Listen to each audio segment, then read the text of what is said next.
ছাদে বাগান আছে, অথচ জবা গাছ নেই এমন বাগান প্রায় নেই বললেই চলে। এখন প্রত্যেকেরই কিন্তু ধীরে ধীরে দেশি জবার পাশাপাশি যে ট্রপিক্যাল জবা, বিভিন্ন রকমের জবা সবাই ছাদ বাগানে প্রচুর পরিমাণে করছে।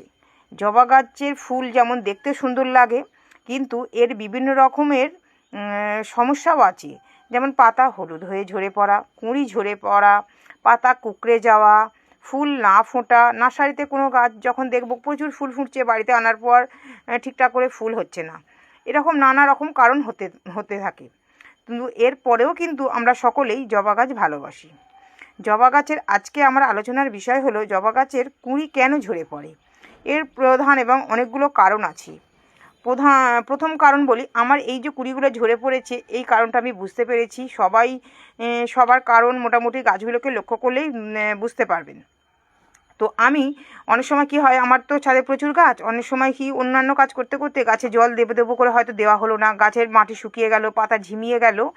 এরপর যখন হঠাৎ করে পরের দিন জল দেবো তখন কিন্তু কুঁড়িগুলো ঝরে পড়ে। জল যেমন কম হলেও কুঁড়ি ঝরে পড়ে, আবার অতিরিক্ত জল গাছের গোড়ায় জল মাটি ভিজে ভিজে হয়ে থাকে, এই কারণেও কিন্তু কুঁড়ি ঝরে পড়ে। তাহলে প্রধান এবং একমাত্র কারণ হলো জল প্রয়োগ কম বা বেশি, এর কারণে হচ্ছে কুঁড়ি ঝরে পড়ে। আমার যেটা হয়েছে আমি এটা বুঝতে পেরেছি। আবার সবার এই কারণটা নাও হতে পারে, অন্যান্য কারণও হতে পারে। যেমন আরও একটা কারণ হলো আবহাওয়ার তারতম্য। যখন হচ্ছে ঠান্ডা থেকে গরম পড়লো, তো এই রকম আবহাওয়ার তারতম্যের জন্য জবা গাছ তার কুঁড়ি ঝরিয়ে দেয়। আবার আরও একটা কারণ হচ্ছে যেটা জবা গাছে খাবারের অভাব। খাবার অনেক সময় কম হলেও কিন্তু কুঁড়ি ঝরে পড়ে, বেশি হলেও কুঁড়ি ঝরে পড়ে। জবা গাছ কিন্তু খুব বেশি খেতে পছন্দ করে, কিন্তু তার মধ্যে কিন্তু এমন পরিমাণ, যে কোনো পরিমাণের মাত্রা বা আমরা বেশি না জেনে যখন দিয়ে দিই তার ফলেও কিন্তু কুঁড়ি ঝরিয়ে দেয়।